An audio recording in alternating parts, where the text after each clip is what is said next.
Paramashivoham. Om Nithyananda. Paramashivoham. Om Nithyananda. Paramashivoham. Om Nithyananda. Paramashivoham. Om Nithyananda. Paramashivoham.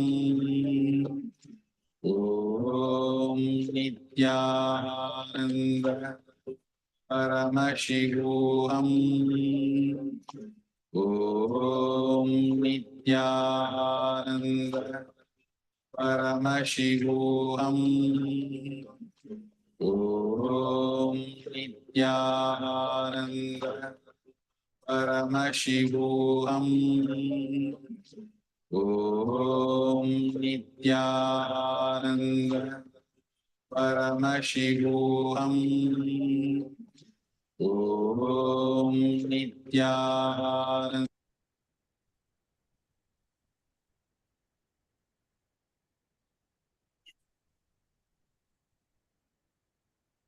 Share your experience.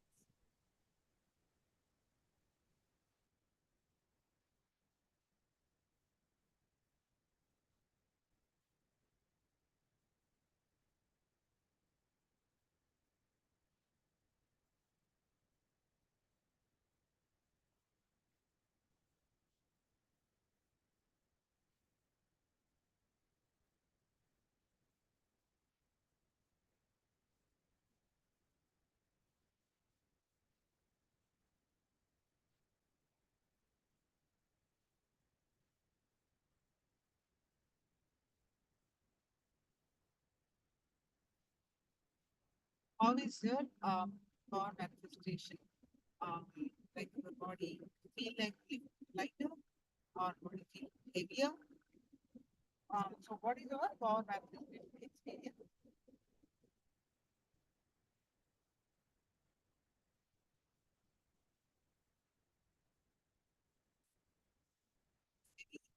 And the third I get and my neck was put back. Yeah.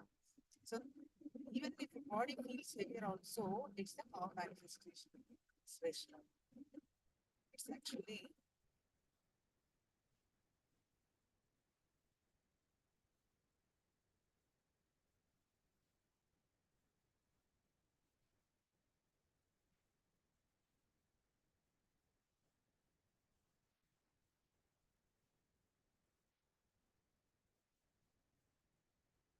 all. So now, so how about Chinese Sangama, Guru Prasadini? How are they sharing? What is their experience? Are they doing the power manifestation? Because I never get to hear from them.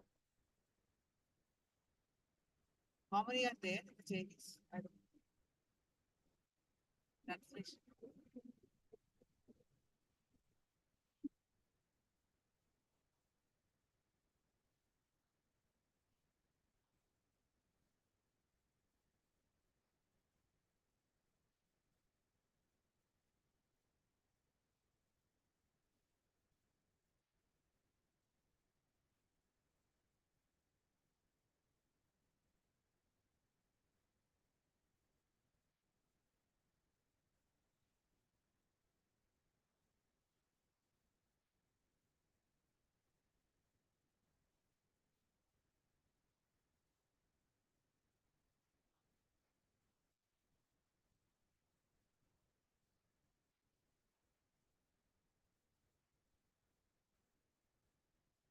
Now let's understand the three types of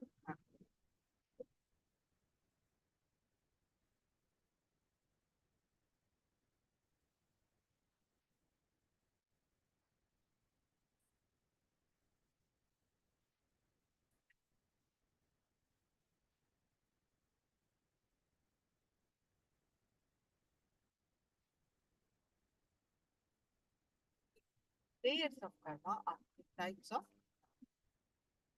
Agamya or biology. It's basically physics, chemistry, and biology. Agamya karma.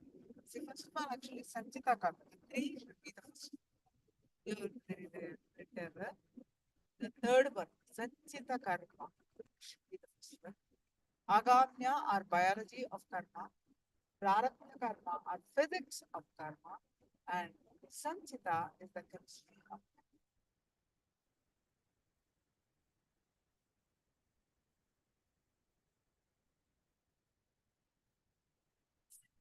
on chemistry of karma. It is like a bank. All the lifetimes that you went through, all the karma is piled up like a reserve bank, a big bank, piles of karma, big huge pile. That is Sanchita karma. Reserves, karma reserve is a Sanchita karma.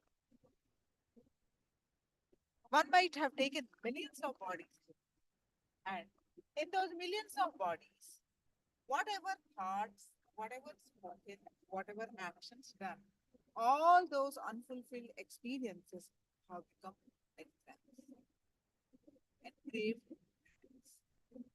Those put together, they are called Sanchita karma. The karmas acquired from that moment you started feeling you are a separate, independent entity. Meaning, since never know, since when you started this as a separate entity,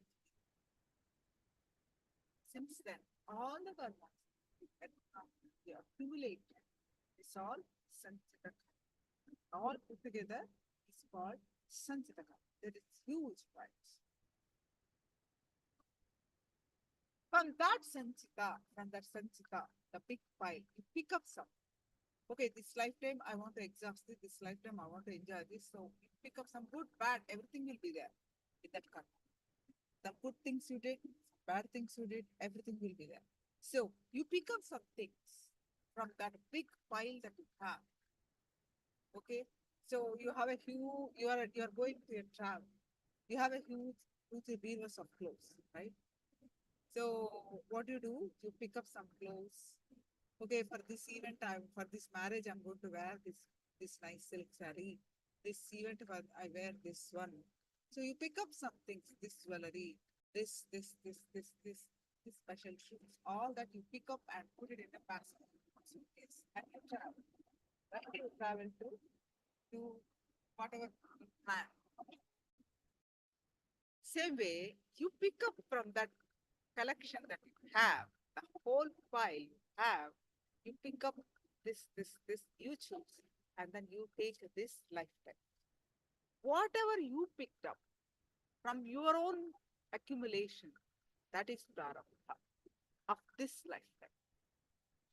Prarabdha or physics to take this physical body with that fire. That karma is prarabdha. From that bank of karma, one takes some karma, creates this body out of it, and decide to enjoy and exhaust all those karmas through this body when one takes birth. So, prarabdha is just a small bit which one has brought into this life. Sanchita is like such a huge pile because of billions of lifetimes that we had. And Sanchita is like a small bit that you come to this lifetime. To enjoy means the good karma you enjoy, exhaust means the whatever a negative thing that you did to exhaust that. So now, after coming to this, you forgot most of the time what is your prarabdha, what you are supposed to do. And with those vasanas, with those patterns, you accumulate again in this lifetime some karma. With your good deeds, with your bad deeds, you did again. What you did in this lifetime is biology, agamya karma.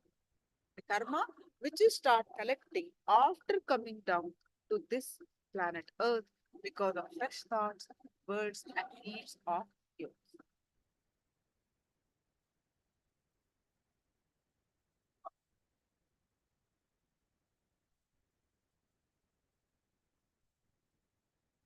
How physics, chemistry, and biology of karma impacting you?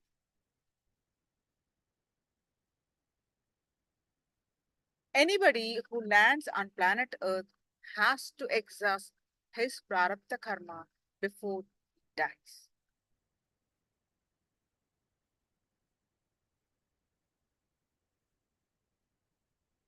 How so Patanjali reveals an important sacred secret. Prarabdha is not a quantity. Take an example of a dam. There is a huge dam. Whatever water is stored in the dam is sanchita. Prarabdha is not whatever water is getting released from the dam for irrigation. If you think of the flow of life, all the water stored as agon, and we may think the water released from storage to the life from the time being is prarabdha. From the time being is prarabdha. But Patanjali reveals an important technique, sacred secret. The water release is not prarabdha. The shape of the gateway where the water is getting released is the prarabdha. Which means karmas get active only in favorable condition.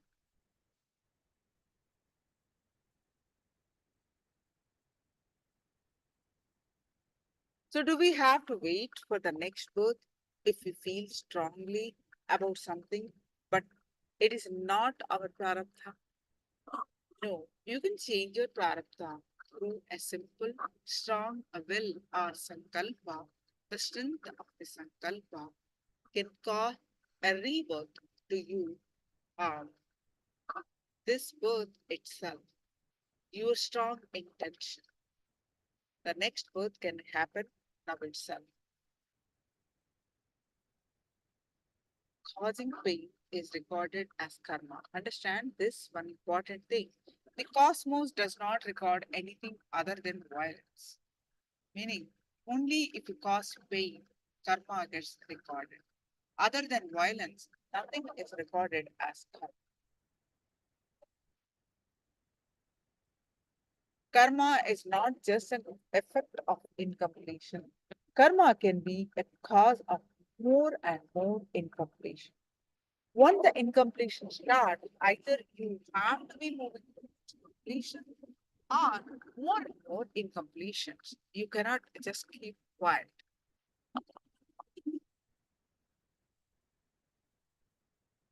Be very clear. Nobody except you is responsible for what you feel, what you do. Nobody can make you suffer without your silent permission.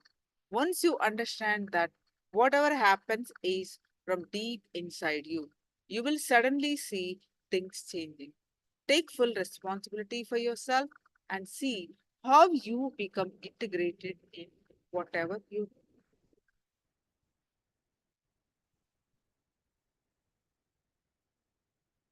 So, when you stop blaming others, when you understand that you are responsible for everything, you will become more and more aware of every action, every thought of yours. That awareness is enough. You will act intelligently. Now, look in to see how you have been giving silent permission for your misery. Have you taken any responsibility? For example, frustrated, not clear planning, not communicating, being alone, avoiding feedback, confused. So just scan your life and see. ex- Uh, you know, just do this activity for just few minutes. I'm not asking you to spend hours and hours, just a few minutes and scan through your life. Just pen and paper, please write down, or at least type it in your device.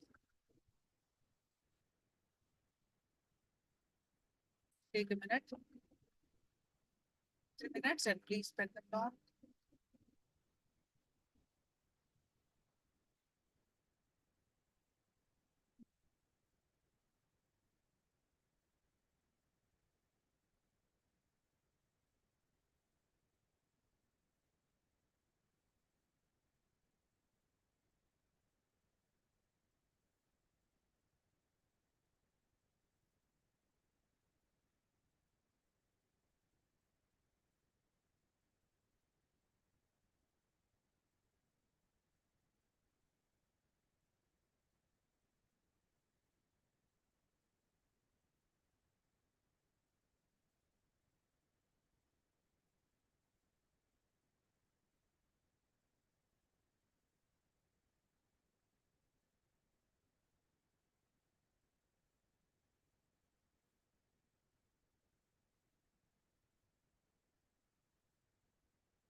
So,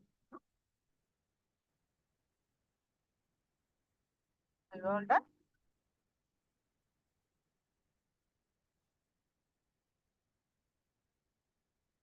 Want to share any thoughts on what you internalize?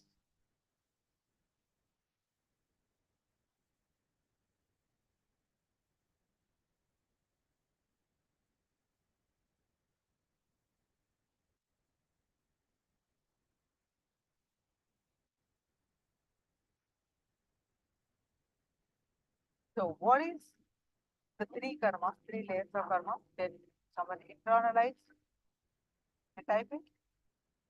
Unless you internalize and type it, you will not be able to remember.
Now, um, the main point is what to do to exhaust the karma or to get a karma break. The first thing that everyone should do, everyone should understand is that because of stuck thought current is the reason. The stuck pattern, the stuck thought current is the reason we incur into the same problem, same repetitive pattern. Now, to break that, deciding for life, deciding for life breaks the karma cycle. Deciding the thought current for life breaks the karma thought current. Now let us listen from Swamiji. Deciding for life breaks the karma thought current.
when you decide to live,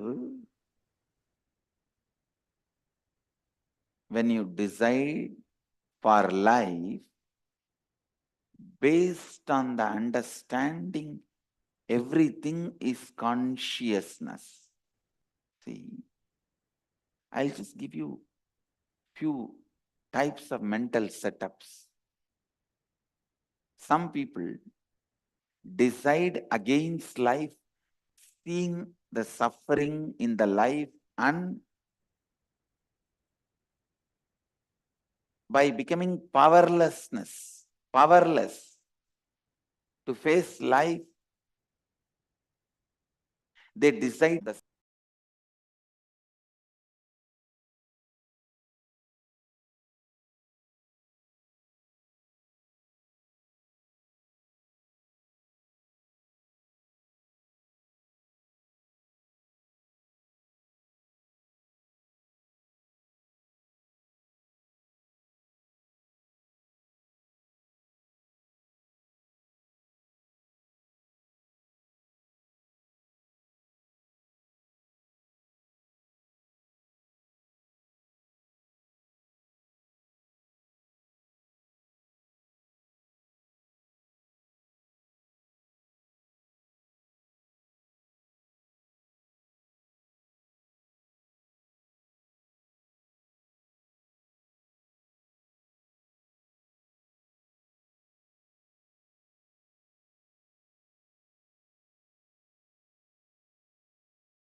biomemory which supports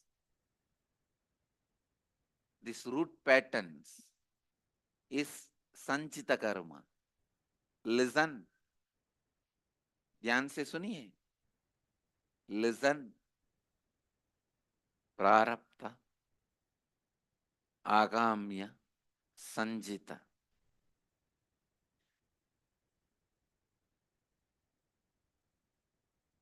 Each day, if you complete without any incompletions, you will be left with no prarabdha karma. Person who is complete with the prarabdha karma, even though you are complete with the prarabdha karma, because the root is there, the pattern is there, which can go on be creating incompletions. The akamya is there.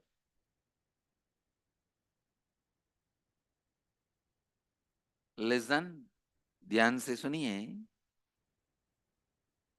If you understand these 3 levels of karma, you will have a lot of clarity about life. How the completion is such a powerful process to get out of all incompletions. Get out of all karmas. All karmas are nothing but incompletions. People come and tell me, I have Naga dosha, Chava dosha, this dosha, that dosha. Naga dosha is nothing but incompletions about snake, fear of snake. All doshas are nothing but the incompletions you carry. If you find the root pattern from where the snake fear started in you and complete with that root pattern, you are free from Naga dosha. All doshas are nothing but your incompletions. Sometimes people ask me, can I have doshas based on my past life's incompletions also? Yes, you can have. How can I complete past life incompletions? When you find all the root patterns of this life and complete, you will see the past life patterns are getting released through your system, getting expressed through your system. When you complete these life root patterns, automatically past life root patterns will start getting expressed. When they are expressing, listen, when they are expressing, look into those past life patterns, find their root and complete. You will be relieved from the doshas, karmas, based on the past life incompletions also. No, I tell you.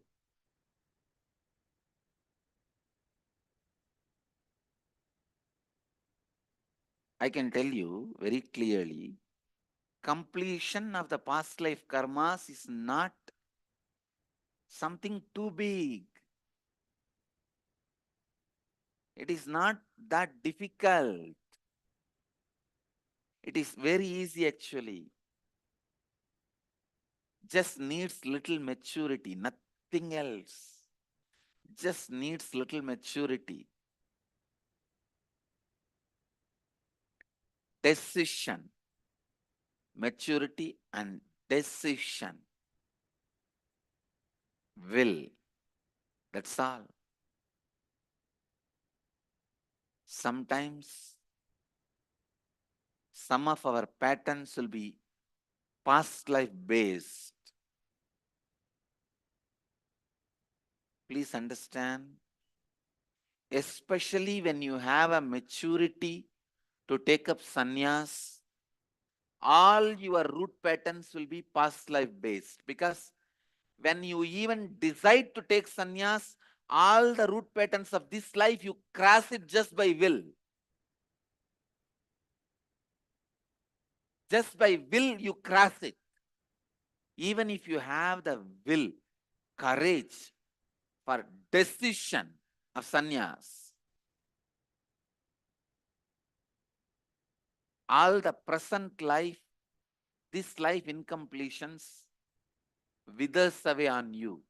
They will not have power over you. Now all the incompletions you carry is about past life. Especially after sannyas initiation, if you are carrying some incompletions, it is surely from past life. You need to look in and complete even those patterns. When you complete with those patterns, one nice thing, you will have a lot of past life memories coming up, erupting out. See, it is just the level of maturity. Many times, my disciples, some of my disciples are producers and directors. They bring the movies they made and request me, Swamiji, just see this and bless us one, Swamiji. Or give your few words about this movie. I tell you, at least 100 of this kind of requests I have received. This movie is going to be released in 10 days. Swamiji, just see this and give us your compliment. I tell you, still I am not able to watch a single movie more than 10 minutes because I could not relate with the concept they are showing. All that romance they show, the school time romance, college time romance, workplace romance, I can't even understand. I just could not relate with any of them. I feel in planet Earth, still all this goes on. Sometimes it is so boring. What is there? Like a neck pain, that heroine will turn 3 times.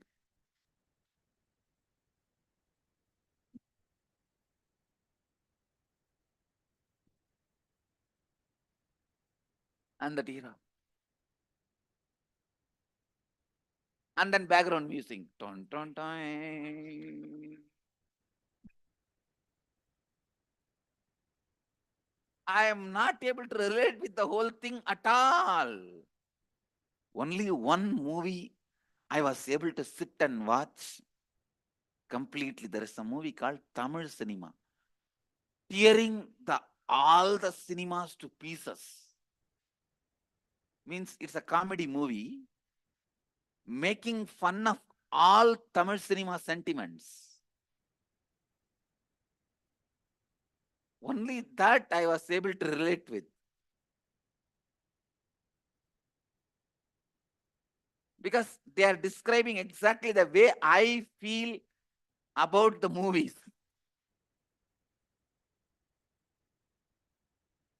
Now, all heroes look for me as a comedians.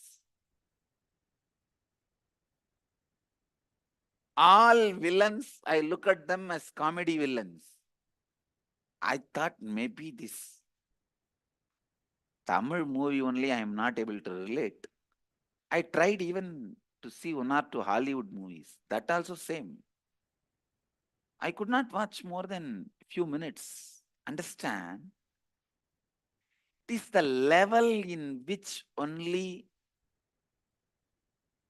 the entertainment also either entertains you or you get bored. The only thing my entertainment is all the leelas I did and I am doing. That's all.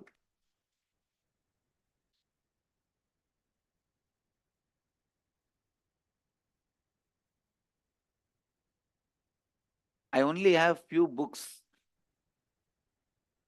of the 64 Shiva Leelas this kind of books, some few cartoons. You see those books, it's all cartoons done by amateur artists. Even my Gurukul kids will do better painting. That kind of cartoons. But when I open that book and see those cartoons, my eyes pour, my being melt. My whole being is moved. I'll tell my ashramites to scan that books and put it in the website. You can see. You can see each page will have the effect of that, as if the water drop has fallen. See, if the water drop falls on the paper, it'll have some ups and downs in that part. You will have many pages will have that, because when I see the tears of my ecstasy, but those drawings are all very amateur. It will be just a small scene of Shiva carrying that mud pot in the head, that Leela, as Shiva selling the wood. The painting will no way relate with the grace of Shiva. Even that could create so much of joy, ecstasy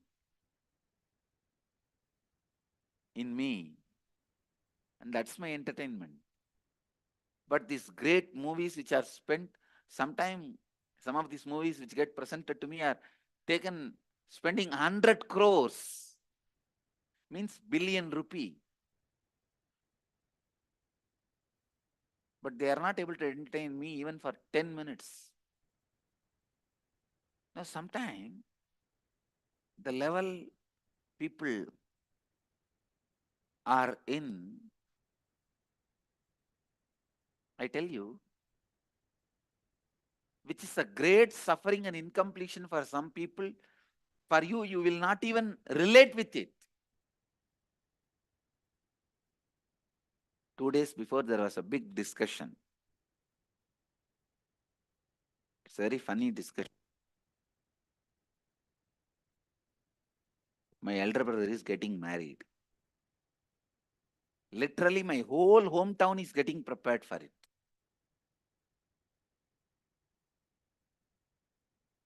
I think tomorrow or day after tomorrow, I don't know when the engagement. Tomorrow, I don't even know the date. And these fellows are running here, there, here, there. There was a great meeting of all the elders in the town. No, really. What for, to discuss how many plates of items you should give. One group is arguing we should give 21 plates for engagement. And one group 54. One group 58. One group 51. Lot of arguments, debate. Finally, they could not find the solution and the issue is brought to me. I asked only one question.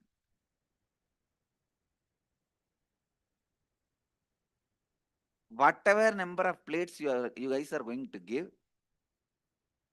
the other side is from Malaysia. Are they going to carry the whole thing from here to Malaysia? This fellow said, no, they will not be able to carry, because it's all some banana, papaya, pineapple, some sweet fruit, some dry fruit. Are they going to carry everything in the flight? They said, no, they may not be able to carry. It is our prestige issue. I said, if it is a prestige, then come on, forget about all your numbers, give 108 plate. Finally, the whole issue is settled, as if it's a big relief. Then later on, I asked, what is there in this, such a big issue, such a big meeting?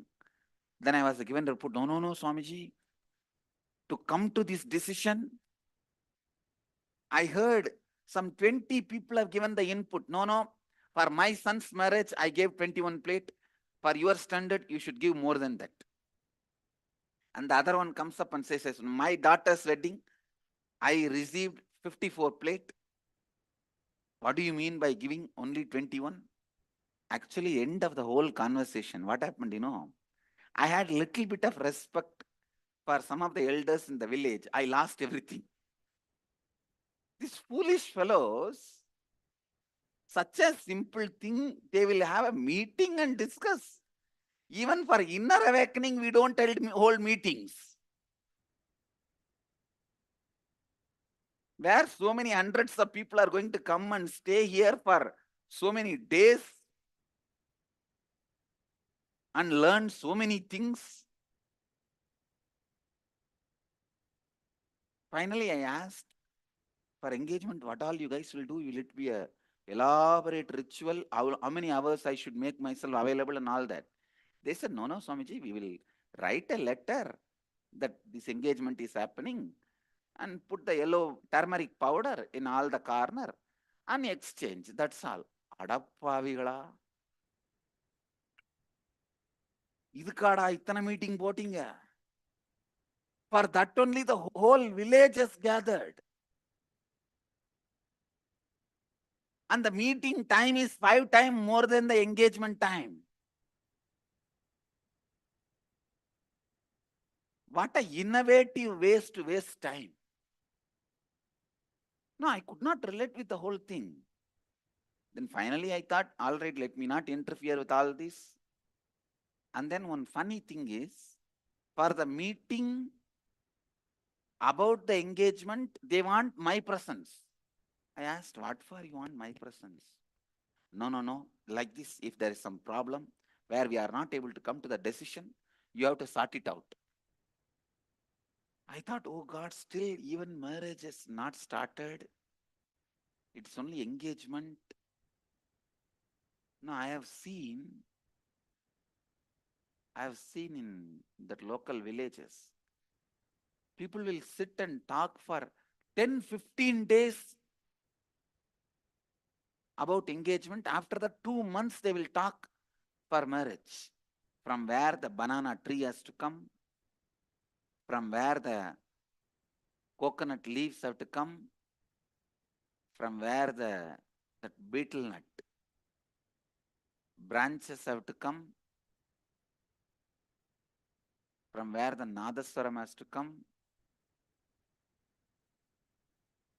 Many things, the level from which you relate changes when your will gets strengthened.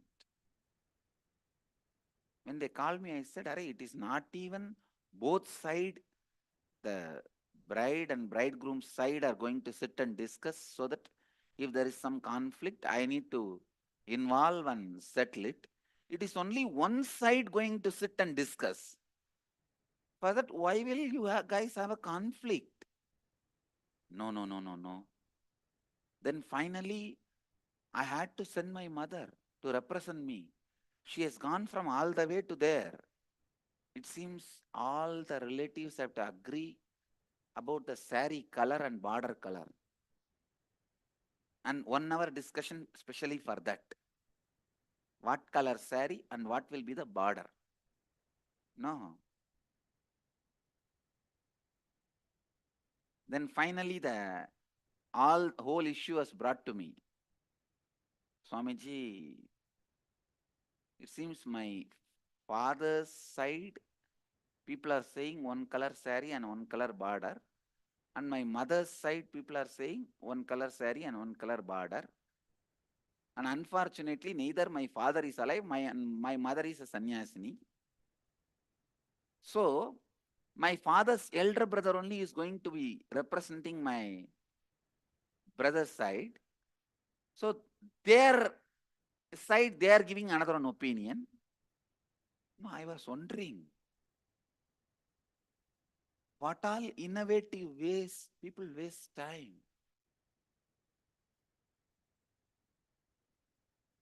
And do you know the funny thing? Neither the guy who is going to get married, nor the girl who is going to wear the saree is consulted. in this whole fun. In this whole fun, they too are immaterial. Actually, I'm going to write a book about it. About this whole fun of Indian marriage system. Now, actually, you are going to get married, they are not consulted at all. The level your will grows, the level your consciousness expands, same level only things entertain you or engage you or enrich you. Bring completion in all the levels of karmas you carry, whether everyday incompletions you accumulate or the root patterns you carry or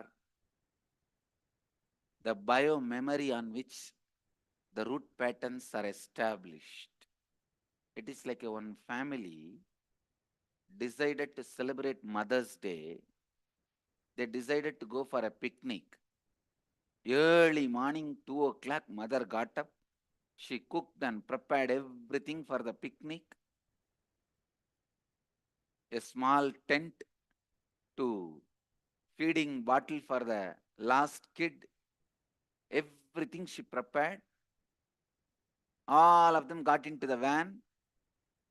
But one seat was less in the van. So means one person has to be dropped. Nobody wants to get down, miss the trip. Finally, mother sacrificed and she got down. All of them went away to the trip. Only after reaching the picnic place, they realized it's a Mother's Day picnic and they left the mother there in the house and came away.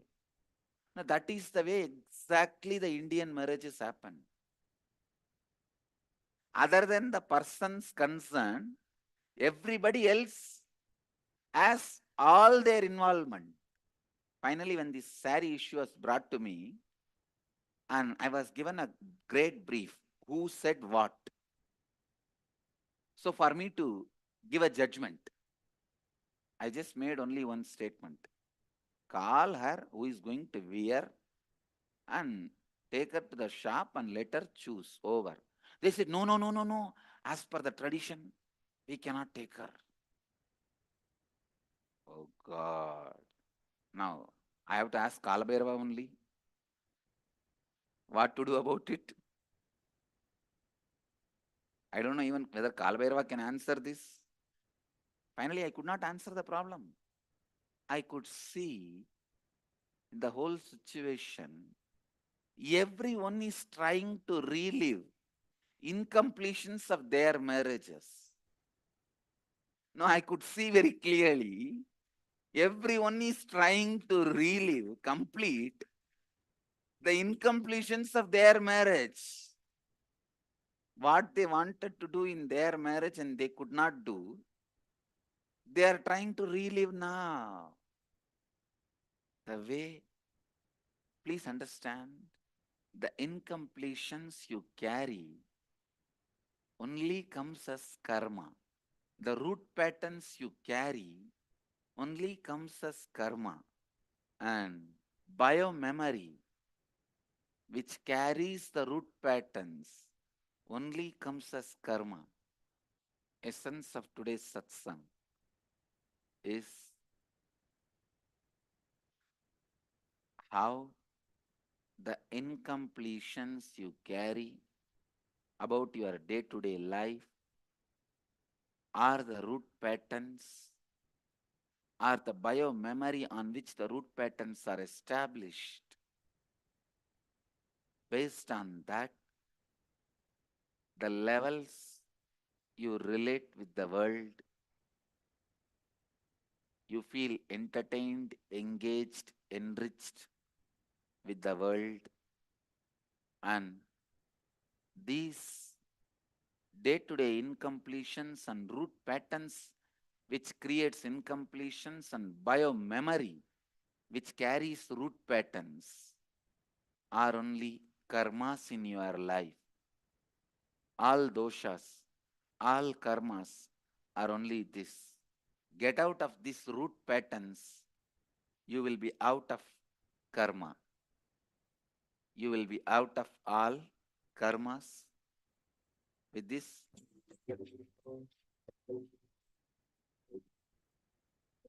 जीवन्मुक्तिप्रदं देवं क्षमापूर्णम्. Paramahamsa Nithyananda is a rare living incarnation, a yogi by birth. He has been expressing his power of enlightenment since birth. He has authored more than 500 books in Tamil and English, books in Telugu, Kannada, Malayalam, Hindi, Sanskrit, Gujarati, Oriya, Bengali, Marathi, French, Malay, Polish, Portuguese, Italian, German, Danish, Spanish, Russian, and Chinese, with translations in 26 languages are available. He is also an exemplary speaker with over 8,000 hours of profound life solutions through his discourses. Social services such as Annadan, free medical care, free educational services, ashrams, schools, temples, hospitals, established in more than 140 places around the world, offer exceptional services. A powerful spiritual healer who has healed millions of people of diseases from migraine to cancer. A Kriya Yogi who has formulated Kriyas for physical health and mental well-being, benefiting thousands. A living master who offers practical solutions for our everyday problems. Having meditation centers in 151 countries including Bidadi, Tiruvannamalai, Rajapalyam, Salem, Hyderabad, Varanasi, Los Angeles, Ohio, Seattle, San Jose, and Phoenix. He is the founder and spiritual head of Nithyananda Dhyanapitham, a spiritual guru for 10 million followers, an incarnation who transmits the highest spiritual energy through initiation, a contemporary yogi who has revived the Vedic science of yoga worldwide through thousands of yoga centers. Adept in Ashtamahasiddhis, mystical yogic powers, he has effortlessly awakened the Kundalini of thousands, gracing them with spiritual powers. A spiritual powerhouse who has revived the sacred Vedic tradition by establishing Vedic temples worldwide in places like Los Angeles, San Jose, Seattle, Toronto, Ohio, Oklahoma, Phoenix, St. Louis, Malaysia, Brazil, Paris, Guadeloupe, Dallas, New York, New Jersey, Atlanta, Calgary, Vancouver, Singapore, and places like Bangalore, Hyderabad, and Tiruvannamalai in India. A dynamic young guru who is an inspiration to thousands of youngsters. India's most watched spiritual guru online. A beacon of spiritual light who has triumphed over the forces of religious terrorism and political persecution. Paramahamsa Nithyananda is an eternal Kalpataru, blessing the world with the boons of material abundance and spiritual enlightenment. स्वागतम् आनन्दानुभवास्वादं सर्वरोगनिवारकं वन्दे पापविनाशक्तं नित्यानन्दाय स्वागतम् नित्यमुक्तं निर्विकल्पं ज्ञानलोकप्रदीपकं वन्दे शान्तमयं बन्धं नित्यानन्दाय स्वागतम् आनन्दगन्धसञ्चारं सर्वोपाधिविनिर्मुक्तं वन्दे ज्ञानालयं नाथं नित्यानन्दाय स्वागतम्. let you all achieve, experience, live, express, radiate, share, and explode in eternal bliss. Nithyananda. Nithyananda Dhyanapitham, Nithyananda Nagar, off Mysore Road, Bidadi, Bengaluru. Phone 08027279999. www.nithyananda.org. www.youtube.com/life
Swamiji, anything you give to the Guru, when the Guru is coming with a begging bowl, he only comes to take, see, what you can give, you can only give what is yours. But everything in this creation is his. He is the source of it.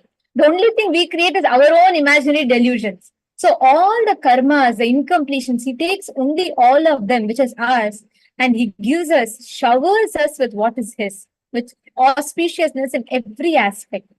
Dikshadana Murti, like we all listen to this beautiful story.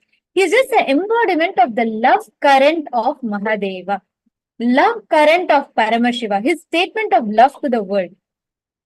How he comes down, how he becomes accessible, walking around just to spend time, share his love with the loved ones, with his devotees. And even when people try to attack him, he simply adds them also as part of his grand narrative.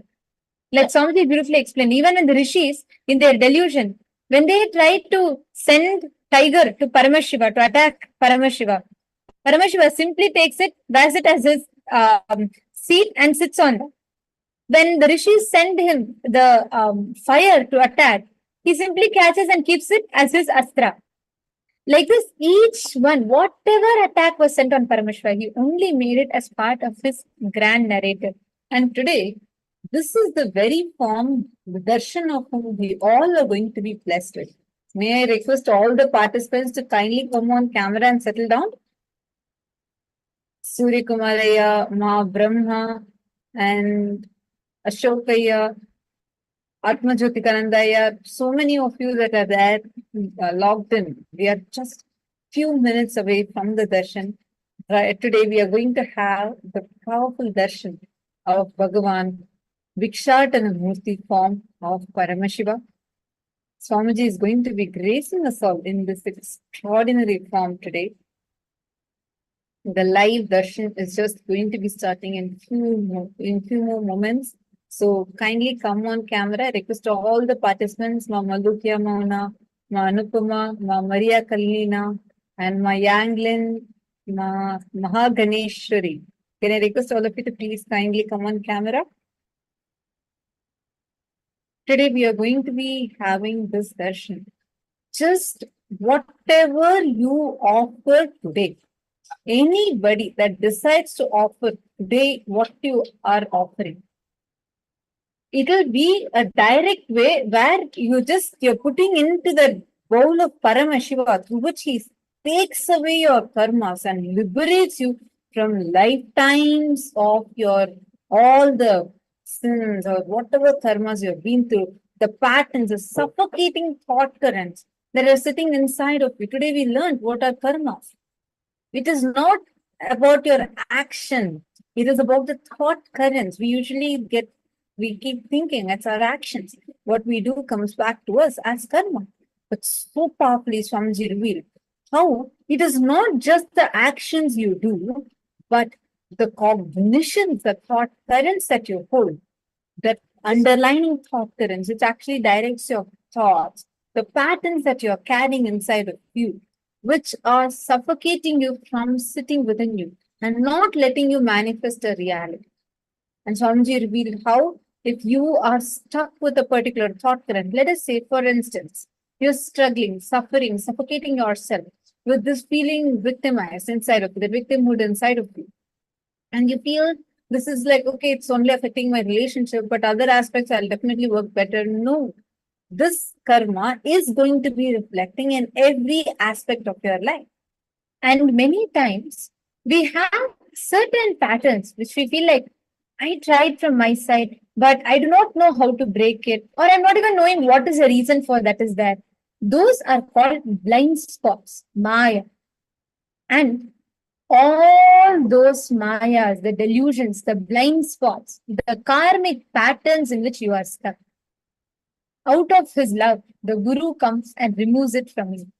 During this darshan, as Bhagavan Vikshadana Murti, Swamiji is here and Swamiji is coming as Vikshadana. Literally, he is coming here holding that Akshaya Patra, the Bhiksha Patra. He's holding the Bhiksha Patra and he comes and gives us all the darshan. And only thing he takes away from us is all the incompletions, the karmas, wherever you are stuck. Actually, especially today's darshan, right?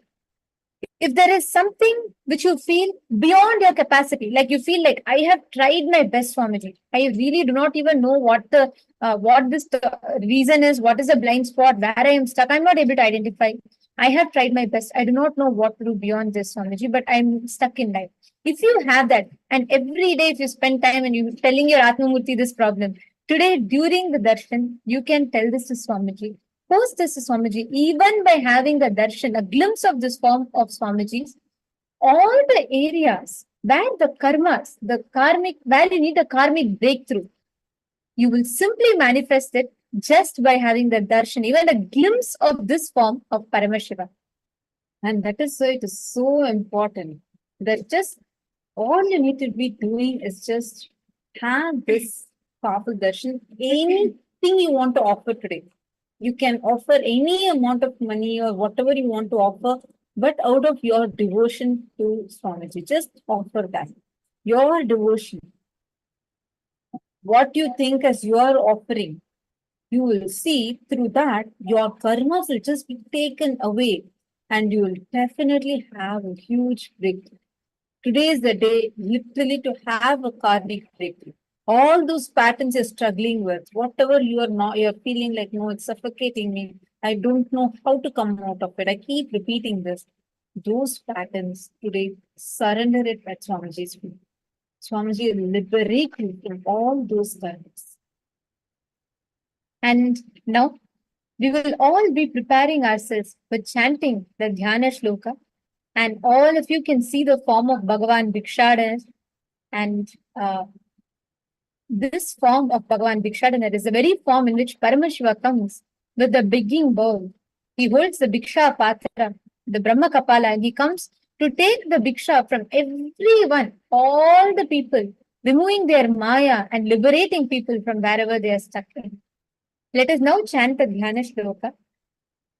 Chaturbhujam Trinetram cha Nagnam Chaiva Smritananam Bhasmadhigdam Vidrumabham Katyam Pannaga Samvratam Avratalankrato Bhringi Padam Paduka Samyutam Dakshinam Tatkaragram tu Harinasyanugham Bhavet.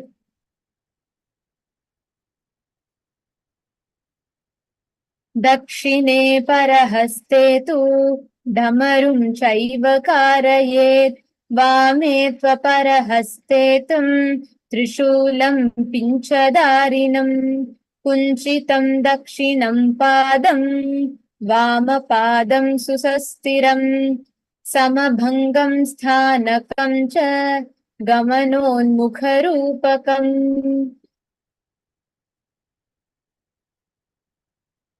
कपालोपेतहस्तं च वृषणाभिसमं भवेत् एवं भिक्षा